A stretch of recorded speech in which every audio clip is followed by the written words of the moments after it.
আমরা নিজেদের প্রতি এত অবিচার, এত অত্যাচার, নিজের পায়ে নিজে এত কোড়াল মেরেছি আল্লাহ, আমরা সেজন্য ইবাদতের তৌফিক পাই না। আপনি মাফ করে দেন। আপনি মাফ না করলে আমাদের আর যাওয়ার কোনো জায়গা নেই। আপনি মাফ করে এই বছর রমজানটা আমাদের পূর্বসূরীরা, সাহাবায়ে কেরাম, তাবেঈন, তাবে তাবেঈন, আইম্মায়ে মুজতাহিদিন, মুহাদ্দিসিনে আযম, যে সমস্ত পূর্বসূরীরা রমজানের প্রতিটা মুহূর্তকে কাজে লাগিয়ে দুনিয়া থেকে জান্নাত নিজের করে নিয়ে চলে গেছেন, আল্লাহ আমাদের তাদের কাতারে শামিল হওয়ার মতো আমলের তৌফিক এবার রমজানে দান করেন। মুহতারাম হাজরিন, ইবাদতের সবচেয়ে বড় মৌসুম,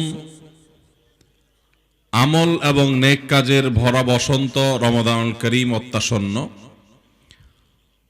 আর সামান্য কিছুদিন পরেই শুরু হয়ে যাবে রমাদানের ইবাদতের এই বিশাল বড় মৌসুম।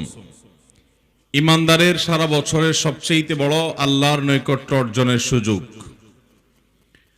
গুনাহগুলো মাফ করানোর সবচেয়ে বড় হাতছানি। রমাদান প্রতি বছর একবার করে আসে। আমাদের অনেকেরই জীবনের এই রমজানটা হয়তো শেষ রমজান হবে। পরবর্তী রমজানে আমরা হয়তো অনেকেই দুনিয়াতে থাকবো না। কে থাকবো আর কে থাকবো না সেটার এলিম একমাত্র কার কাছে আছে? অতএব রমজান মাসকে সর্বোচ্চ সুন্দর ব্যবহার করার জন্য আমাদের যথাযথ প্রস্তুতি দরকার। আল্লাহ সুবহানাহু ওয়া তাআলা কোরআনে হাকিমে বলেছেন, ওয়ালাউ আরাদুল খুরুজ লা আ'আদ্দু লাহু উদ্দাহ। কোন একটি জিহাদে কিছু মুনাফিক অংশগ্রহণ করেনি, নবী করিম সাল্লাল্লাহু আলাইহি ওয়াসাল্লামের কাছে তারা এসে নানা মিথ্যা অজুহাত দাঁড় করাচ্ছিল। নবী করিম সাল্লাল্লাহু আলাইহি ওয়াসাল্লামকে যখন তারা বিভিন্ন অজুহাত দিচ্ছিল, আল্লাহ তাআলা কোরআনে কারিমে আয়াত নাজিল করেছেন যে তারা যদি জিহাদে যাওয়ার সদিচ্ছাই রাখতো তাহলে সেক্ষেত্রে তাদের প্রস্তুতি দেখা যেত আগে থেকে। কোনো ভালো কাজ যদি কেউ করতে চায়, তার যদি আন্তরিকতা থাকে, ঐকান্তিক প্রচেষ্টা থাকে, সেটা তার পূর্বের প্রস্তুতি দেখে অনুমান করা যায়, আন্দাজ করা যায় যে তার সদিচ্ছা আছে নাকি নাই। অতএব রমজান মাস যেটি আসছে, এই রমজান মাসে আমরা আল্লাহ রাব্বুল আলামিনের নৈকট্য অর্জন করতে চাই কিনা, সিয়াম পালনের উদ্দেশ্য হাসিল করতে চাই কিনা, সে বিষয়টি প্রমাণ হবে রমজানের আগে থেকে আমাদের প্রস্তুতি দেখে। আমাদের প্রস্তুতি দেখে বোঝা যাবে যে আমরা এই মাসটিতে কি করতে চাই। ইবাদত যদি করতে চাই তাহলে ইবাদতের প্রস্তুতি দেখা যাবে, আর যদি দুনিয়া হাসিল করতে চাই তাহলে দুনিয়ার প্রস্তুতি দেখা যাবে।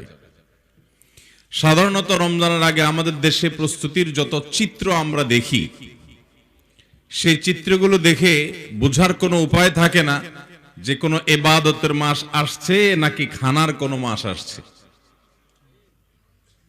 কারণ রমজানের প্রস্তুতি আমরা সাধারণ মানুষ, ব্যবসায়ী, আমাদের পরিচালনাকারী সরকার এবং বিভিন্ন মিডিয়া সহ যতগুলো সেক্টর থেকে রমজানের প্রস্তুতি নেওয়া হয়, তার সবগুলোকে যদি আপনি একত্র করেন তাহলে দেখার বোঝার কোনো উপায় নাই দেখে যে কোনো ইবাদতের মাস আসছে, তার প্রস্তুতি চলছে, এটা দেখে বোঝার কোনো উপায় নাই।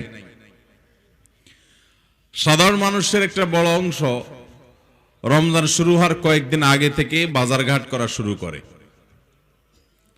ছোলা, চিনি, বেগুন, বেসম, যত রকমের খাবার আইটেম আছে, অনেকে সেগুলো রমজানের বেশ কয়েকদিন আগে থেকে কেনাকাটা শুরু করে। সারা রমজানে অনেক দাম বেড়ে যেতে পারে, সেজন্য খাবার কিনে কিনে বাসা বাড়ি ভরে ফেলি অনেকে আমরা। এটা হলো আমাদের অনেকের রমজানের প্রস্তুতি। আর অনেক দোকানদার আছেন, বিশেষ করে যারা মুদি দোকানদার, ভোগ্যপণ্যের দোকানদারি যারা করেন, তারা রমজানের যে আইটেমগুলো আছে, এগুলো আগে থেকে যেগুলো কেনা আছে সবগুলো তারা পিছনে গুদামজাত করেন, সরায় ফেলেন। চিনির বস্তা, ছোলার বস্তা, খেজুর আগে থেকে কেনা থাকলে সব সরায় রাখেন, কারণ রমজানের দাম বাড়বে।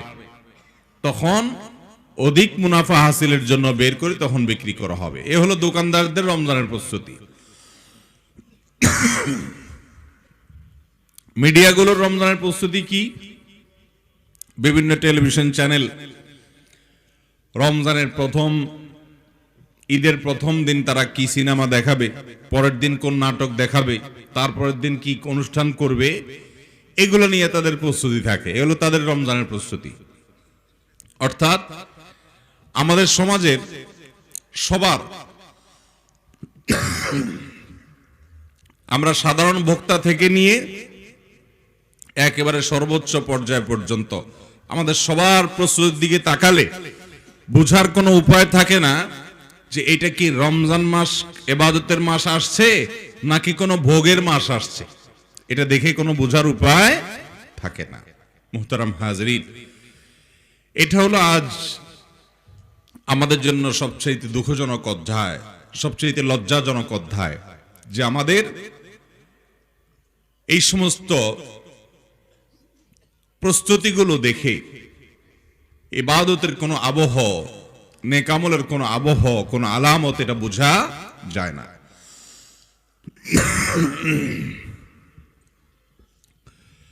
অথচ একজন ইমানদার হিসাবে রমজানের আগে আমাদের প্রস্তুতি হওয়া দরকার ছিল কিভাবে আমরা রমজানকে আপন করে নিব, রমজানকে নিজের করে নিব, রমজানকে আমাদের জীবনের সেরা সুযোগ হিসাবে তৈরি করে নিব।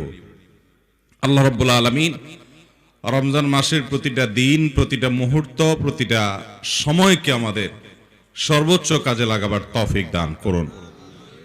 মুহতারাম হাজরিন, রমজানকে সুন্দর এবং অর্থবহ করার জন্য আমরা 11টি প্রস্তুতির কথা বলবো। প্রথম প্রস্তুতি হলো, একজন ঈমানদার তিনি আল্লাহ রাব্বুল আলামিনের কাছে রমজান মাসে ইবাদতের তৌফিক কামনা করে আগের গুনাহগুলো থেকে মাপ চাইবেন, ইস্তেগফার করবেন, তওবা করবেন। কারণ যে পাপিষ্ঠ, যে অপরাধী, যে গুনাহগার, সে আল্লাহর রহমত থেকে মাহরুম থাকে। রমজান হলো রহমত নাজিলের মাস। আল্লাহ তাকেই ইবাদতের তৌফিক দিবেন যার প্রতি আল্লাহ তাআলা রহম করবেন। আল্লাহ যার ভালো চাইবেন, আল্লাহ যার কল্যাণ চাইবেন, যার প্রতি ইহসান করতে চাইবেন, তাকে ইবাদতের তৌফিক দিবেন। যে নানা রকম গুনাহ করে আল্লাহর রহমত থেকে আগেই দূরে সরে গেছে, আল্লাহর রহমতের অনুপযুক্ত করে ফেলছে নিজেকে, তার রমজানের সবচেয়ে বড় প্রস্তুতি হবে আগের গুনাহগুলো থেকে মাপ চাওয়া, হাল খাতা করা, যে আগেরগুলো সব মাফ করে নতুন করে আল্লাহর কাছে যেন মাগফিরাত লাভ করা যায়, রহমত লাভ করা যায়, ইবাদতের উপযুক্ততা তৈরি করা যায়। অতএব এটি হবে আমাদের প্রথম প্রস্তুতি, যে আমরা তওবা এবং ইস্তেগফার করব। আল্লাহ আমাদের সবাইকে তৌফিক দান করুন। মসজিদুল হারামের ইমাম শেখ আব্দুর রহমান আস-সুদাইস হাফিজাহুল্লাহ, তার কাছে কিছু যুবকরা একবার গিয়ে অনুযোগ করেছিলেন, বলেছিলেন, শেখ, আমরা প্রতি বছর রমজান আসলেই নিয়ত করি কোরআন খতম দেব কয়েকবার, অনেক নফল ইবাদত বন্দেগী করব, অনেক জিকির আজকার করব, তেলাওয়াত তাসবিহ করব, এরকম অনেক প্রতিজ্ঞা থাকে। কিন্তু দুঃখের বিষয় হলো রমজান শুরু হওয়ার পর দেখতে দেখতে দেখতে আস্তে আস্তে রমজান চলে যায়। শেষের দিকে আসলে আফসোস করতে করতে মাসটাকে বিদায় দেই। আফসোস করে আমরা মাসটাকে বিদায় দিয়ে পরবর্তী বছরের জন্য আবার অপেক্ষা করি। আবার পরবর্তী বছর আসে, একইভাবে আমরা অবহেলায় মাসটা পার করে দেই। করছি করে আর করা হয় না। এই ইবাদতের তৌফিক না হওয়ার কারণ কি? তখন তিনি তাদেরকে বলেছিলেন, আমাদের গুনাহগুলো আল্লাহর রহমত প্রাপ্তির ক্ষেত্রে অনেক বড় বাধা। এজন্য আল্লাহর কাছে ইস্তেগফার এবং তওবা বেশি বেশি করা দরকার, যাতে করে রমজানে ইবাদতের তৌফিক আল্লাহ আমাদেরকে দান করেন। আল্লাহ যদি কাউকে তৌফিক না দান করেন, সে কখনো ইবাদতের তৌফিক পাবে না। বহু মানুষ আছে যাদেরকে আল্লাহ তাআলা ইবাদত করার তৌফিক দেন না, চায়, বহু চেষ্টা করে, কিন্তু হয়ে ওঠে না। আসল কারণ জানে না, যে আসল কারণ হলো তার গুনাহগুলো, আসল কারণ হলো আল্লাহর সাথে তার সম্পর্ক নষ্ট হয়ে আছে। নতুন করে রহমত পাওয়ার উপযুক্ততা তার মধ্যে নাই। এজন্য আমাদের সবচেয়ে বেশি ইস্তেগফার করা দরকার। কোরআনে কারীমের ক্ষেত্রে আল্লাহ রাব্বুল আলামিন বলেছেন যে কিছু মানুষ আছে যারা অহংকার করে, অহমিকা করে, আল্লাহ রাব্বুল আলামিন তাদেরকে কোরআন থেকে দূরে সরিয়ে রাখেন। কোরআন থেকে আল্লাহ তাআলা দূরে সরিয়ে, কোরআনের সংস্রবে আসার তৌফিক তাদেরকে দেন না। হয়তো অনেক সময় ইচ্ছাও হয় কিন্তু সুযোগ হয় না। ইবাদতের সুযোগ না হওয়া, এটা লক্ষণ খুবই খারাপ, এটা আলামত খুবই খারাপ। আল্লাহ রাব্বুল আলামিন জাহান্নামের জন্য তৈরি করছেন এই মানুষগুলোর মার্কা বলেছেন কোরআনে, ওয়ালাকাদ যারানা লিজাহান্নামা কাসীরাম মিনাল জিন্নি ওয়াল ইনস লাহুম কুলুবুন লা ইয়াফকাহুনা বিহা ওয়া লাহুম আ'য়ুনুন লা ইউবসিরুনা বিহা ওয়া লাহুম আযানুন লা ইয়াসমাউনা বিহা উলাইকা কাল আনআম বাল হুম আদাল। আল্লাহ বলেছেন আমি জাহান্নামের জন্য কিছু লোক তৈরি করেছি, কিছু মানুষ, কিছু জিন, জিন এবং মানুষের কিছু সদস্যকে আমি জাহান্নামের জন্যই তৈরি করেছি, তৈরি হয়েছে জাহান্নামের জন্য। ভাইরা আমার, সে হতভাগা মানুষগুলোর আলামত আল্লাহ বলেছেন, তাদের আলামত হলো লাহুম কুলুব, তাদের অন্তর আছে কিন্তু লা ইয়াফকাহুনা বিহা, অন্তর দিয়ে কিছুই অনুধাবন করে না, অন্তর দিয়ে তারা উপলব্ধি করে না, অন্তর কার্যকর না, অন্তরের উপরে গোমরাহির প্রলেপ পড়ে গেছে, গুনাহ করতে করতে করতে করতে।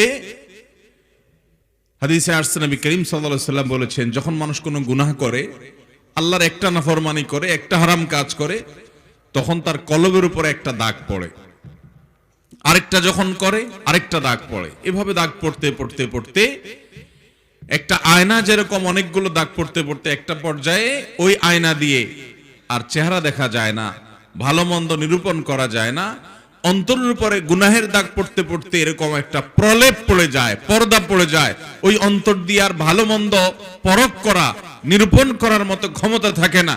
এই অন্তর দিয়ে আল্লাহর কালাম থেকে হেদায়েত গ্রহণ করতে পারে না, এই অন্তর দিয়ে ইবাদতের সুযোগটা এটা গ্রহণ করার মতো উপলব্ধি অন্তরে তৈরি হয় না, এই অন্তর মরে যায়, মরা অন্তর।